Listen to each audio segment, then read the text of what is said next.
There are moments in life that don't just pass, they carve themselves into your soul. A quiet house, where laughter once lived now, echoes only with memories. Festivals arrive, but the joy doesn't. The same lights, the same decorations, but something essential is missing.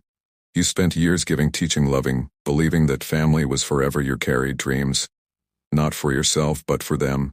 And yet one day the child you held so close simply steps away, not out of need but choice, and silence, once peaceful, becomes unbearable. This isn't ordinary loneliness, it's a kind of emotional disorientation, a loss of direction in your own heart.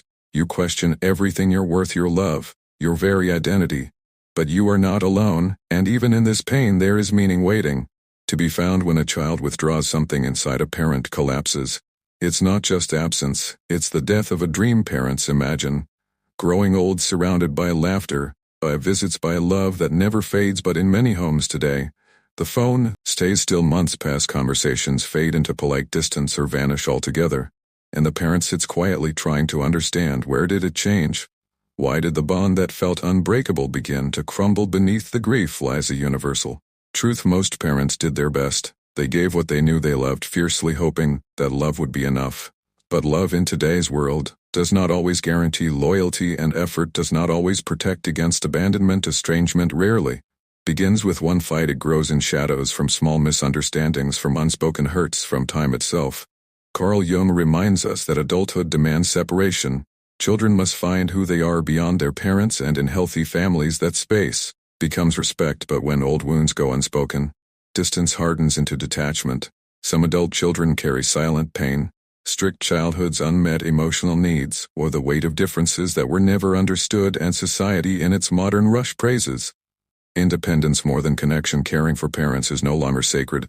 It's often seen as an inconvenience, yet behind the shifting world stand millions of quiet parents, hearts heavy, phones untouched, wondering what went wrong. I did my best. They whisper, I gave everything.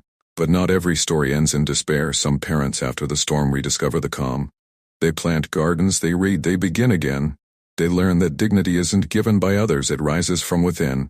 And this is where Jung's wisdom becomes living truth. He said, every heartbreak carries a message from the deeper self. When family ties unravel, you are invited into the most sacred journey of all, to meet yourself again.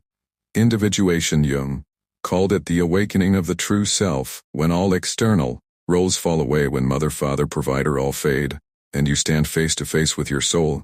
In that silence, strength is born, not loud, not dramatic, but steady. The pain refines you. It doesn't destroy you. Healing is not forgetting it, is remembering without breaking it, is loving without losing yourself, and it is choosing to live, even when someone you love chooses not to stay. So breathe, step into your mornings again, write that book, grow that garden, join that community, let the world see the parts of you that waited patiently beneath years of giving. You are not defined by who left, you are defined by the love that still lives within you. And one day, when peace returns softly, quietly, you'll realize it never truly left. It was waiting for you to come home to yourself.